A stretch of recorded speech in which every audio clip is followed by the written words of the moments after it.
Okay, what's up, guys? It's me again. This is the second part of the my top 10 favorite movies of 2015. I'm sorry I got a jump cut there. My files got kind of corrupted or whatever. Too much, too little space. Just take a drink of water because I'm almost done. So, number five is the biggest surprise of the summer that I saw this year. I thought this film was hilarious. It was one of the funniest, one of the most fun experiences I had in the theater this year, and that is Ant-Man. Yes, I'm very surprised that this movie is in my top five because, for when I heard about this movie, like, it's silly Ant-Man. Who cares about Ant-Man? But you know what? The movie was done very well. Paul Rudd sold the shit out of that movie. He was great. Michael Douglas was great. I liked Evangeline Lilly as the Wasp, which she's going to become in the next film. I like the action scenes that were, the visuals when Ant Man shrinks and punches a guy out. That's awesome. And also, him running with the ants and flying and on his ant and the Yellow Jacket. Yellow Jacket could have been used more in the film, but the scene with Thomas the Tank Engine at the end was very fun. The supporting cast was pretty decent. Michael Pena, he was tolerable in the film. He made me laugh a couple times. The Russian guy and the black guy, they were just there for comic relief. The film isn't weak because it's funny. I thought it was one of the better superhero films, standalone films that is connected to the Avengers, but it's a standalone and it's the first film headed towards Phase 3. And I love this movie. I thought it was very funny. It reminded me of the first Iron Man, but with a heist instead of just him building a suit. It was actually made already, and I like the backstory of the Ant Man. Scott Lang was a likable character. It was fun. It wasn't too long. It moved at a fast pace. I like the visuals. I thought they were very well done, and the movie was one of the best films of the year for me. I really thought Ant Man surprised me that I liked it as much as I did, especially since I was not big into Ant Man as a kid, and it was yeah, he kind of has a silly name, but he lived up to the it lived. It's the best Ant Man movie that they could make, and I'm glad it was made, considering that the director had to quit and they had to change directors, but it still managed to persevere, and it was a huge success, and it deserved it. And Ant Man was awesome, so I would recommend Ant Man. If you've seen Age of Ultron, see Ant Man. It's a lot of fun. It's not overrated like people say. Oh, some people didn't care for it. I thought it was hilarious, fun movie, and I had less problems with the casting than I did with other films this year. So, way to go, Ant Man! You were awesome. Okay, next is number four. This is another sequel that I thought was really, really well done. It was right up there with the fourth one, which I thought was badass. I don't care what anybody says. And that is Mission Impossible 5 Rogue Nation. Awesome freaking sequel. Tom Cruise still has it in this movie. The action scenes are mind blowing and they're very well done, and I can see what's going on. Christopher McQuarrie knows how to direct a freaking movie. I didn't mind Rebecca Ferguson. She was a newcomer. She's a Swedish actress that was one of the assassins in the film. She's a character that's unpredictable. You don't know what side she's on, and she's very mysterious. I like seeing Jeremy Renner back. It was good to see him. Simon Pegg, was there for comic relief. He was funny for what he had to do. It was long, but it didn't feel too long, and it was very action packed. The first scene, the opening scene with the airplane, was amazing. Seeing Tom Cruise on that bill, and it was real. It was really him doing that. It wasn't CGI. I'm glad that they used real people for this, for the stunt work and the action scenes, because it makes it more fun and it gets me invested. And this franchise has gone up a lot. I mean, you started with the first one, which was really good. Then the second one was a misstep. Then the third one was good by J.J. Abrams. Then the fourth one I thought was freaking awesome. And this one was just as fun as that one. And even better in some ways. It had a better villain. That was one thing lacking in the fourth one. And, a villain that was mysterious. You didn't know what he was, who he was. And it was actually intimidating. And the film was really well done. I really thought Mission Impossible 5 definitely delivered the goods. It wasn't like Die Hard 5 where people hated it and it was, it was, panned by critics. This one was well worth the price of admission, and also I'm glad that the critics were on my side. I loved it. Thought it was one of the best films of the year, hands down, and it would be a crime not to put it in my top 5 because it entertained me that much. So Way to go, Mission Impossible. You still got a lot of gas left in the tank, and I want to see a part 6. So it was good. Really good. Next is number 3. This is the finale of the Hunger Games franchise that I loved so much. I've enjoyed every single one of these movies. I liked that one right there, the first Mockingjay, and this is the second one, the Hunger Games Mockingjay Part 2. What an awesome ending to the franchise. No, you don't need to make any prequels after this. It's done. This movie ended it on a high note. I don't need to see a prequel. It's awesome the way it is. 4 movies, and it was well worth the last 3 years of my time. Katniss Everdeen is a badass. I've loved Jennifer Lawrence in every single one of these movies. She gives a great performance. I thought Josh Hutcherson had more to do in this than in the first one. And he's kind of schizo. You don't know if he's going to be on the good side or the bad side. And he just Josh Hutcherson. The emotion on his face is great. The biggest problem with this franchise is Liam Hemsworth. He's a block of wood. You hear that? That's Liam Hemsworth's acting. He's just boring to look at, and he has nothing on his brother Chris. He's just, I'm tired of seeing him in film. Just get him out of the film industry altogether. I'm not going to see Independence Day 2 because he's going to ruin that. But other than that, the action when it was there was fun. There's a scene that's sort of straight out of like Aliens in the middle of the film. Very creepy stuff. It made me jump out of my seat. Good creature designs, good visuals, a very well shot film. Well directed. It does lag. It does drag in some scenes. It does have some. This is a slow burn film, so if you're expecting wall to wall action, that's not the movie that they made. But when the action's there, it's well done, and it's a fitting ending to the franchise. It ended it on a high note. Katniss and Peter live happily ever after and have kids, and the President Snow dies, etc., etc., etc. I'm not going to spoil the whole thing. Well done. Can't wait to read the books again. Read Mockingjay Part 1, finish it, and then read the first 2 books and just, enjoy them. It was a well done adaptation of a book series because, yeah, I read some of Mockingjay, and it was just like straight out of the film, and I just loved it. And it was a fitting end to the Hunger Games. And whoever said this is a ripoff, sorry. It's good on its own. For a young adult novel, it could have been a lot worse. It could have been Twilight, or it could have been Divergent, or it could have been freaking Maze Runner, or it could have been any of those. But it had some balls. It had a great leading actress that kicked ass, and the movies were very entertaining. So that's why it deserves to be number 3, because it surprised me and it was a great ending. Now, this is going to be the most controversial pick in my top 2, but I had to put it in number 2, and I'm going to explain why. Number 2 is a movie I just saw last night, or I mean not last night, this morning, a couple of hours ago, and I loved it, but I had some issues with it, and that was Star Wars Episode 7: The Force Awakens. Yes, my second favorite movie of the year, and I will explain why. These are the things I loved in the film, so I don't get a ton of hate mail and death threats. Hear me out. I'm a Star Wars fan forever, and I always will be. The original trilogy will never be touched, no matter what problems this new trilogy has. Pros: the visuals are amazing. The CG and the practical effects are very awesome. 2, the action is very great, and I loved every single action scene that involved, most of the characters.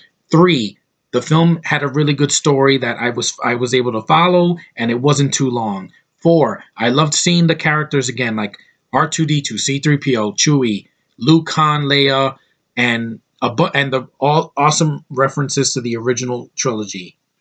5, the movie was well worth the money. I only spent $7.79. I didn't have to pay for 3D because I hate 3D, and the film was very entertaining. But there were 2 things I did not give a shit about. 1, Daisy Ridley. I did not give a fuck about Daisy Ridley as Rey. I'm sorry. She's boring. I don't care about her. I don't see that she fits in this universe. I don't buy her as a Jedi. She feels the Force. I don't buy her at all. I'm sorry. She is the biggest problem I have with this film. And 2, The second problem I have is that the third act, there is a problem that happens in the film. I'm not going to spoil it, but it shouldn't have been done. I know why it was done, but still, I disagree with it, and it does hurt the film because of that. That's why I gave it an 8 out of 10 on IMDb and not a 10 out of 10, because those two problems reduced my liking of the film. But I loved the film despite that. Also, I liked Kylo Ren. I thought he was a badass. I thought the actor who played him did a great job. He has a freaking cool look. I love his mask. I love his voice. I love his lightsaber sword. I don't think it was silly. He will kill you like that. He is one of the best things in this movie. I said it when I first saw him in the trailers back in 2014, and he is a badass. And I wish that he would have killed Rey when he had her, because he had her like twice in the film, but I'm not going to say when. But he's a badass. I can't wait to see more of him. He's the reason to see this new trilogy. Not this bitch that I don't give a shit about saying, you will take these restraints out or whatever. No, she's a block of wood. I don't care about her. Hey, Hollywood, listen to me. I don't need a British lead in everything that I watch. I'm not a racist, but guess what? I don't need it in everything. I don't. Okay? You had that with Harry Potter, the Pirates films, Chronicles of Narnia, Lord of the Rings, The Hobbit, every season of Doctor Who. We get it, okay? We get it. I love Star Wars, but you don't have to put English muffins in every single one of them. Okay? You hear me? I'm tired of foreign actors playing these roles. Yes, I liked Finn. The guy, John Boyega, I give him the pass because he was funny and he had a sense of humor and he used an American accent. His character was fine. Didn't mind him. But Rey has got to go. I'm tired of these British English muffins taking up the roles that should be given to better actresses. It's kind of like what they did with Emilia Clarke in Terminator Genocides. A British actress that cannot act, that looks like a 12-year-old pretending to be Sarah Connor. And now you have this girl who's 23 years old and she looks like a 16-year-old girl trying to be tough. I don't buy it. She has nothing over Jennifer Lawrence or Scarlett Johansson or Natalie Portman or Carrie Fisher or anybody that I've seen in other films. Just no. I get her out of the film. Yes, she's going to be in the next one. But after these films, I don't want to see her again. No. Marvel, don't cast her in any of your upcoming Marvel productions, please. I loved Star Wars because the action and the spectacle still works. And it's my number 2 because of that girl and because of what they did in the third act. That's all. And I'm not spoiling it because this is not a review of the movie. It's just my thoughts. Loved it. 8 out of 10. Great film, but flawed. Just like Interstellar was last year. It was a great film, very visually appealing, great acting, but the third act is too long and it does drag. But other than that, I thought that movie was great. This movie's great, but it's not my number 1 because I just felt in my heart that it had to be second place. Just this once. Because I don't like Daisy Ridley. I'm sorry. Even the prequels, I liked Natalie Portman. I bought her more. Because she won an Oscar. This Wallflower is not going to win one. I guarantee it. Sorry, just no. Boring. Get her out of my face. But the movie itself, awesome. But you heard my complaints, so that's why it's number 2. So don't chop my head off for that. It's my opinion. And number 1. Now that, so what's not my number 1? If it wasn't Star Wars, I'll give you 3 guesses.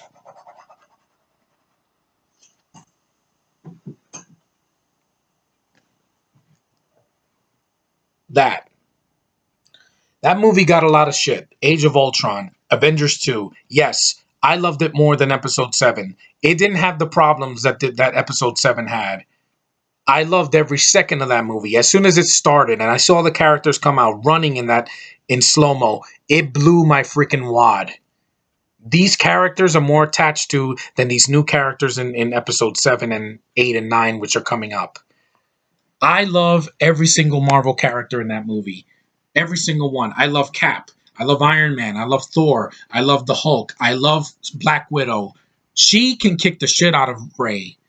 And Jeremy Renner has more to do than he did in the first Avengers. And for all the shit that this movie got, it's sexist, it's bad, it doesn't live up to the first movie. I love the first movie. I've said it on camera, and I will always say this. That movie that movie was the greatest movie theater experience of my life.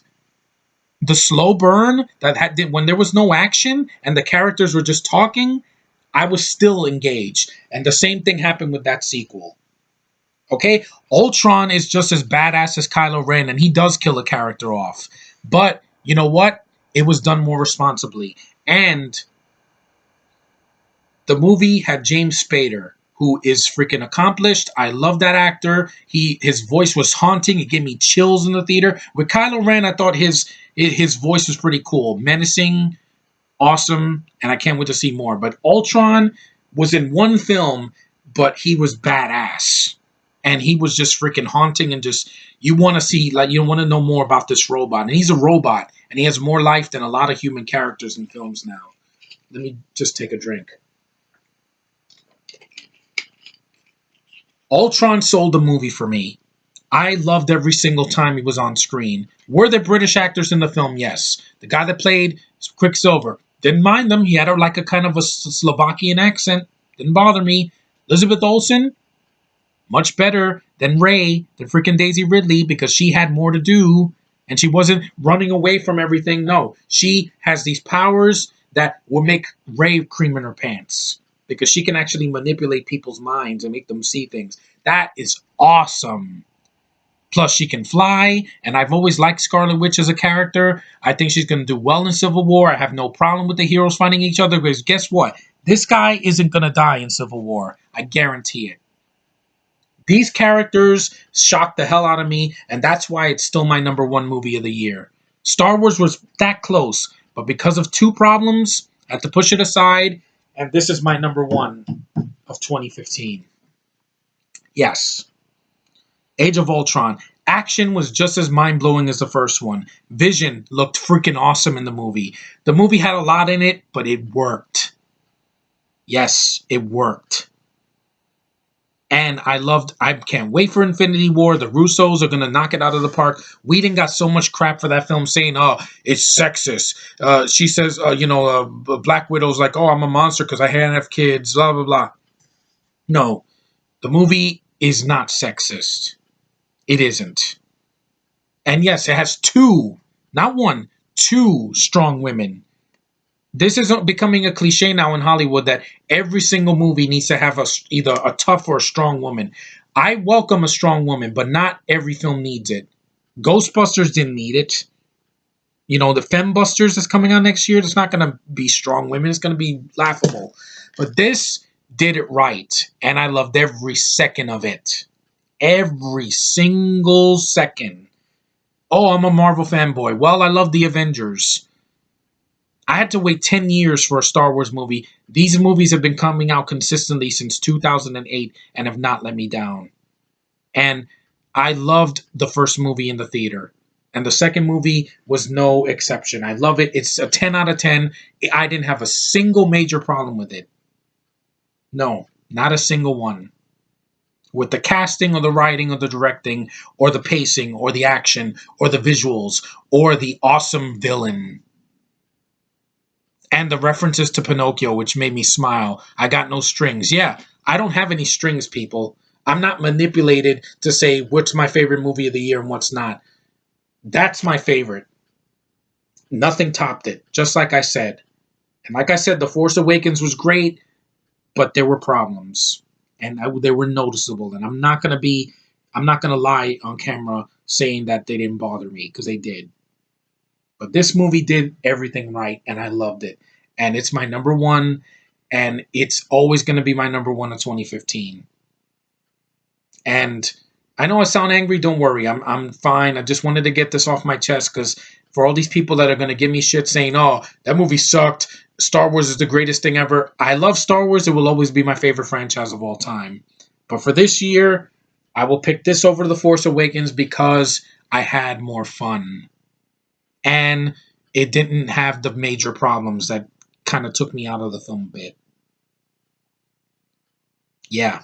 So that's my top 10 favorite movies of 2015. I hope you guys enjoyed it. No, I didn't see Inside Out yet. I'm going to see that after this Christmas, and, on my computer. I'll give it a chance. But it would have been made my top 10 if I had seen it, but I'm gonna wait. I haven't seen Spectre. I'm gonna wait till next year. If you can't be honest on camera, there's no reason to be on YouTube, because I will always be honest, and I don't need an hour and a half to prove my point. So, thanks for liking, thanks for subscribing, thanks for commenting. You guys are awesome. Thanks for giving me a chance on YouTube. These were my favorite films and my least favorite films of 2015. I hope you check out some of these films if you haven't already. And my opinion stands. This is still my numero uno of 2015. Yeah. And I didn't have to wait 10 years for it. I only waited 3. And I'll leave it at that. So, thanks guys for watching, and see you later. And put your list on in the comment section or whatever, and just, be considerate. Don't be an asshole. Okay? Later, guys.